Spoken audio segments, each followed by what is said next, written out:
Hello there, and welcome to the second installment of The Gratitude Project. My name is Tim Bono. I'm a lecturer in the psychology department, and I'd like to begin with a huge thank you to all those who have been submitting stories of the many people here at WashU and in the community who have been helping direct our attention to good things still going on during an otherwise challenging time.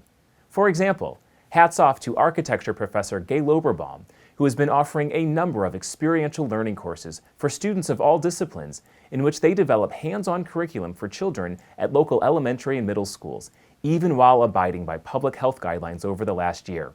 Professor Loberbaum is also co-founder of Building Futures, a not-for-profit in Old North St. Louis, which works with young people ages 4 to 18 from low-income families to help them learn about problem solving by working in cycles, going from architectural scale to full-scale solutions. Professor Loberbaum, thank you. We are grateful for the ways you are helping inspire the next generation of scientists, designers, and engineers in our community.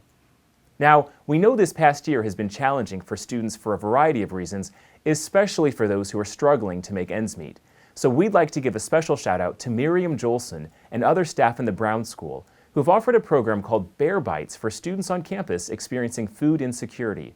Brown School staff have offered shelf-stable foods in individual bags that students have been able to pick up at designated times. Last semester, this program served dozens of students, and they are on track to serve even more this spring. Staff at the Brown School noted that they feel especially fortunate to be supported by WashU undergraduate Belle Orinda, who staffs the Service Center desk and distributes these bags to those who need them. Belle is described as incredibly thoughtful, student-oriented, energetic, and kind.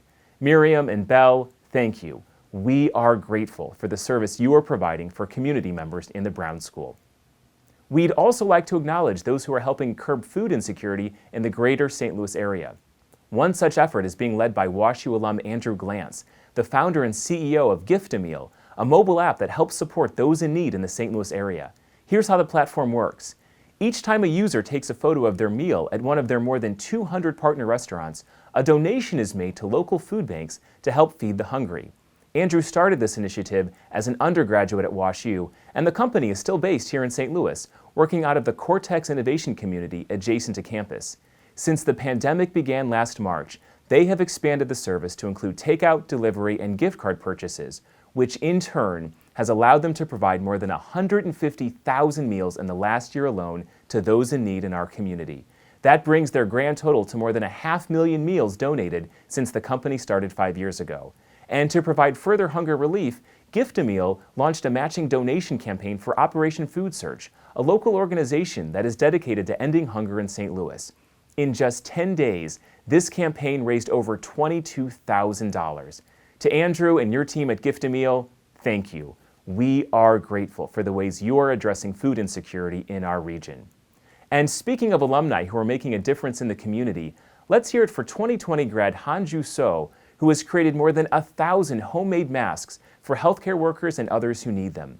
One of her hobbies since grade school has been sewing, so as disappointed as she was to learn that many aspects of her final semester on campus would be canceled last year, she channeled that disappointment into a greater purpose, taking to her sewing machine and co-founding Masks for Care, a community impact project that is dedicated to providing practical and creative solutions to promote health and well-being during the pandemic.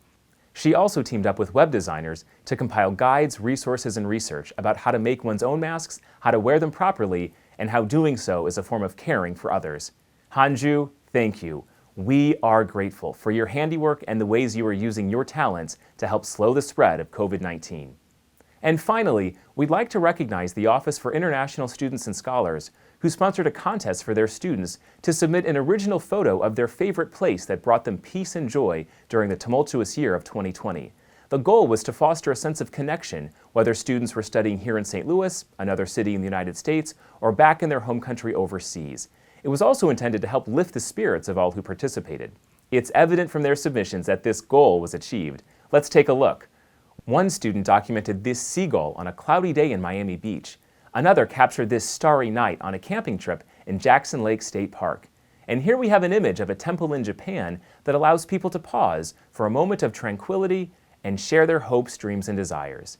And for those students and scholars who remained in St. Louis, many documented magnificent scenes on campus and in the region. Check out this rainbow that appeared by Simon Hall, or this image of the first snowfall on campus last winter.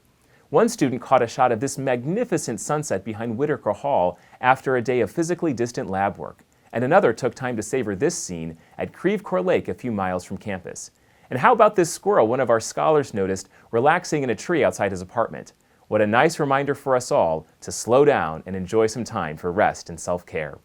So to the staff who coordinated this project and all those who participated, thank you for showing us that it's still possible to foster a sense of connection and to spread messages of peace and serenity even from thousands of miles away. And there you have it, another round of stories and images serving as reminders that even in these challenging times, there's still a lot to be grateful for. As Melody Beattie once wrote, gratitude makes sense of our past, brings peace for today, and creates a vision for tomorrow. To Professor Loberbaum and her team at Building Futures, to Miriam, Belle, and Andrew, who are helping address food insecurity, to Hanju and her Masks for Care initiative, and to everyone at the Office for International Students and Scholars who shared such inspiring pictures, thank you for the work you are doing to help us extract meaning from this pandemic and to help us find a sense of peace and vision as we look to the future. And we'd love to hear what you've noticed that is a source of gratitude on campus and in the community. You can submit stories in the link in the comments section below or email them directly to me.